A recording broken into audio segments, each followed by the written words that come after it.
Bom dia, quarta-feira, 11 de junho. Iniciamos o dia com a fase cheia acontecendo. Lua em Sagitário, Sol em Gêmeos, eixo de casa 2, casa 8. Mas, gente, uma lua cheia mutável com signos muito relacionados ao humor, né? Então, eu penso que são 15 dias, talvez com menos assuntos assim intensos, assim, pegando no sentido mais estrito mesmo da palavra, né? Tensão, guerra, conflito. Porque, assim, primeiro, né, os signos mutáveis, eles não mantêm muitos assuntos, eles têm uma configuração de desvio. E eu penso que talvez não seja o desvio dos temas, né? Por exemplo, surge uma coisa nova aqui, outra ali. Às vezes é o desvio do foco. E esse perfil mutável, ele é solto. Então, parecem ser, assim, 15 dias que às vezes a gente fica muito preso aos memes, às coisas que surgem em torno das situações mais importantes do que propriamente as situações em si, né? Essa configuração fica um pouco presente. Mas o jogo das casas, né, o eixo casa 2, casa 8 envolve o plano da economia. Então a gente tem a Lua na 8 que envolve a economia internacional e o Sol na 2 a nossa economia. Eu penso que no sentido da fase cheia ser o ponto máximo de visibilidade da Lua e a Lua estar na 8, traz muito esse enfoque de economias internacionais, né?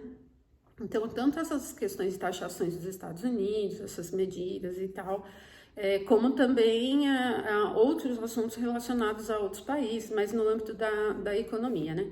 E também, assim, a casa 8 é uma casa um pouco relacionada a conflitos, mas como eu falei para vocês, a gente não tem um perfil fixo, assim, né, mantenedor, então até assim que conflitos, ideias sobre conflitos, essas posições sobre conflitos, assim, que a gente vê no mundo, elas vêm e vão, não se mantêm. Então não parece ser assim, por exemplo, o início de um grande conflito, assim, parece ser aquele momento que você dá uma pitadinha a mais em algum tipo de declaração sobre algum conflito, por exemplo. Então fica um pouco nessa tônica do vai e vem, assim, muito sem firmeza, né?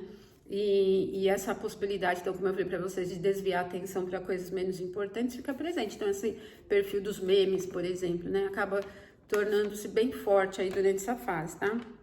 Bom, no sentido do clima diário, isso vai alternando porque a Lua vai tendo outras conexões, né?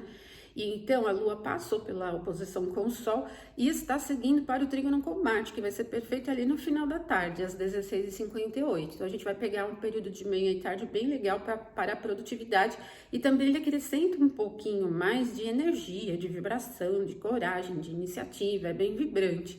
Tem um potencial forte, né?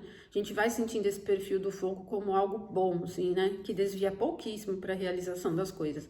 E também um pouquinho antes, alguns minutinhos antes, o Mercúrio chega ao sextil exato com Vênus. Então, nós estamos pegando duas influências boas, aumentando durante a manhã e a tarde.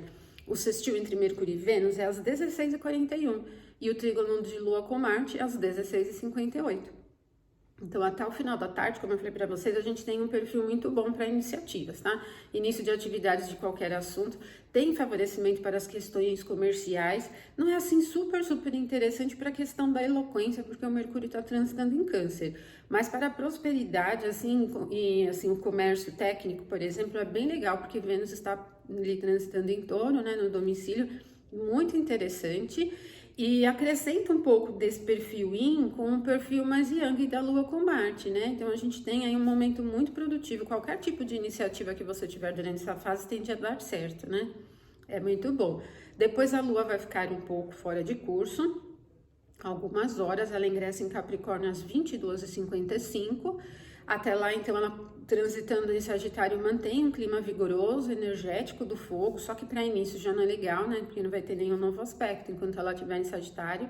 Quando ingressa em Capricórnio, muda muito o clima, né? Porque o Capricórnio é um signo da Terra, tem secura também, mas ele tem frieza, então já não tem esse pique, essa motivação, descontração, ele já fica bem mais concentrado, né? E também porque a Lua ingressa em Capricórnio já aplicando oposição a Júpiter, que ingressou em Câncer no comecinho da semana. Vai ser às 23h54. A gente vai sentir essa uma horinha um pouco mais difícil para os assuntos relacionados à prosperidade, viagens, campo da justiça, pacificação, otimismo, né? Essas coisas do tema de Júpiter não ficam muito bem. Assim, a Lua se beneficia da posição de Júpiter, né? Ele está no domicílio da Lua, mas a Lua está na queda de Júpiter. Então, como é uma posição, para assuntos de prosperidade, gente, é bem ruim. Eu recomendo ter cautela, não arriscar muito, tá? E também depois que a Lua passa por essa oposição com Júpiter, ela começa a se aplicar a quadratura a Saturno. Então, a viradinha de quarta, né, final da noite de quarta e o início da quinta na madrugada tendem a ser difíceis. E a Lua tem Capricórnio, que para Saturno é bom, melhora um pouquinho o quadro, né? Só que é uma quadratura, então é problemas, né? Assim, conflitos, problemas, coisas a resolver, essas coisas, né? Não são fáceis, né, as quadraturas. E por isso que fica essa virada, fica ruim. Esse perfil de Lua, quadratura ao Saturno, ele pode ser um pouquinho rígido, né? Muito seco. Então essa secura às vezes dificulta um pouco a realização das coisas, principalmente as coisas que precisam de um pouco mais de flexibilidade, interação, troca, né? Ele fica muito ríspido assim. E a gente tem um pouquinho desse prejuízo. Mas depois vai melhorar o quadro amanhã, porque aí a Lua vai seguir por Trígono com Vênus. Mas aí amanhã eu volto e a gente conversa mais sobre a quinta-feira. Aproveitem então até o final da tarde da quarta, porque está muito interessante para todos os assuntos artísticos, assuntos do processo criativo, também se você precisar tomar iniciativa, realizar atividades cotidianas, vai num passo muito firme, um dia bastante agradável. Uma ótima quarta para vocês, então até amanhã.